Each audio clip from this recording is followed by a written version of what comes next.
Assalamualaikum warahmatullahi wabarakatuh.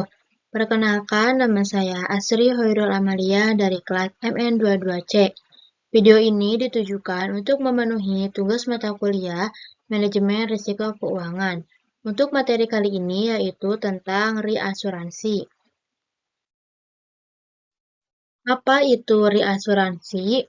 Secara sederhana, reasuransi adalah asuransi atau jaminan perlindungan yang dimanfaatkan oleh perusahaan asuransi untuk melindungi aset dan keuangannya dari risiko kerugian akibat pembayaran klaim kepada nasabah. Jaminan perlindungan berupa proteksi finansial itu bisa didapatkan oleh perusahaan asuransi dari perusahaan reasuransi. Reasuransi membantu perusahaan asuransi dalam mengurangi beban risiko, meningkatkan kapasitas penjaminan, dan menjaga stabilitas keuangan.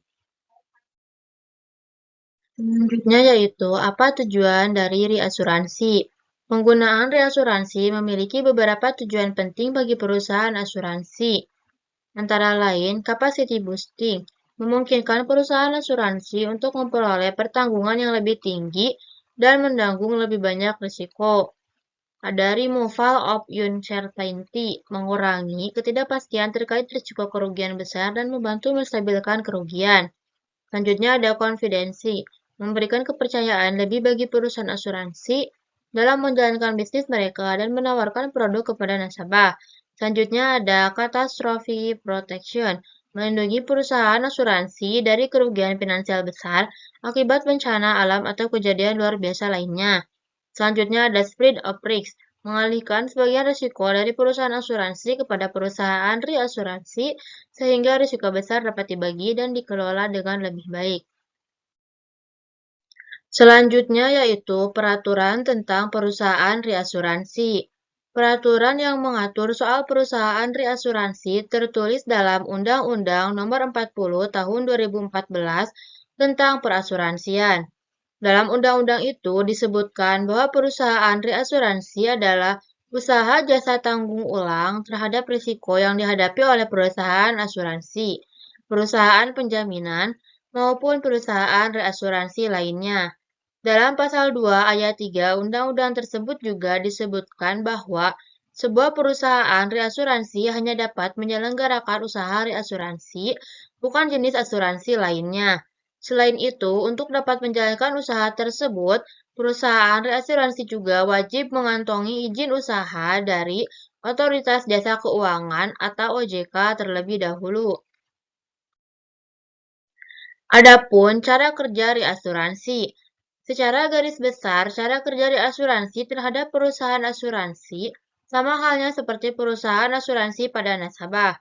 Perusahaan asuransi yang menggunakan fasilitas ini juga harus mengeluarkan premi untuk dapat menikmati manfaat berupa pengalihan risiko kerugian tersebut. Dikutip dari sikapiuangmu.ojk.go.id, perusahaan reasuransi membantu perusahaan asuransi dalam beberapa hal, di antaranya memperbesar kapasitas penerimaan risiko-risiko tertentu oleh perusahaan asuransi, penyebaran risiko yang ditanggungnya, stabilisasi keuntungan perusahaan, meminimalisir cadangan teknis yang dibutuhkan, mengembangkan kegiatan perusahaan, serta peningkatan asas profesionalisme dan daya saing perusahaan. Mengapa reasuransi dibutuhkan? Dalam dunia industri asuransi, keberadaan perusahaan reasuransi dibutuhkan lantaran terbatasnya kapasitas perusahaan asuransi untuk menerima jumlah pertanggungan yang tinggi, yang kemudian akan diperbesar oleh fasilitas dari perusahaan reasuransi. Selain itu, keberadaan perusahaan reasuransi juga diperlukan untuk membantu perusahaan asuransi dalam menstabilkan tingkat kerugian dengan menghilangkan beberapa ketidakpastian. Selanjutnya, bentuk-bentuk reasuransi. Reasuransi dapat digolongkan menjadi dua bentuk, yakni proporsional dan non-proporsional. Yang pertama ada reasuransi proporsional. Reasuransi proporsional adalah bentuk reasuransi atas suatu resiko dengan pembagian saham yang telah ditetapkan, baik untuk holding company atau reassured maupun resuradur atau reinsurer. Tanggung jawab masing-masing pihak dalam suatu kerugian atau klaim adalah sesuai dengan saham yang ditetapkan dalam pembagian premi dan liability-nya. Dalam praktiknya, reasuransi proporsional dipergunakan untuk penempatan reasuransi secara fakultatif, treaty atau kuota share dan surplus, serta fakultatif obligatory. Yang kedua, dari asuransi non-proporsional. Dalam reasuransi non-proporsional ini, heading company dan reasudarur tidak membagi proporsi setiap kerugian atau klaim, premi, dan liability dalam suatu perbandingan yang tetap. Tanggung jawab reasuradur baru timbul dalam suatu kerugian apabila kerugian atau klaim tersebut telah melebihi suatu jumlah tertentu yang telah ditetapkan oleh Ceding Company. Meskipun Ceding Company harus menanggung bagian dari suatu kerugian yang menjadi kewajibannya atau liability-nya di bawah kontrak asuransi yang telah dibuatnya atau diadakannya dengan tertanggungnya. Bagian dari kerugian yang melibatkan Ceding Company itu tidak harus melibatkan reasuradur dalam reasuransi non-proporsional. Selanjutnya yaitu jenis-jenis reasuransi. Ada beberapa jenis metode reasuransi yang digunakan di Indonesia, yaitu triati, fakultatif, fakultatif obligatory, dan false. Masing-masing jenis tersebut dapat dipahami secara lebih jelas lewat sebagai berikut. Yang pertama ada triati. Dalam metode ini, perusahaan asuransi wajib melimpahkan risiko kepada reasuradur biasanya dalam periode 12 bulan atau 1 tahun. Yang kedua ada fakultatif. Dalam metode fakultatif, perusahaan asuransi bisa melimpahkan seluruh atau sebagian risiko kepada reasadur, namun tak ada kewajiban bagi perusahaan asuransi untuk melimpahkan risiko tersebut. Yang ketiga ada fakultatif obligatory. Perusahaan asuransi bebas menentukan apakah mau mengalihkan risiko atau tidak. Apabila dia memutuskan mau mengalihkan, reasuradur wajib menerimanya selama risiko tersebut sesuai perjanjian. Yang keempat ada FOS, bentuk perjanjian antara beberapa perusahaan asuransi untuk menempatkan jenis asuransi tertentu dan secara kumulatif ditempatkan pada reasuransi bersama.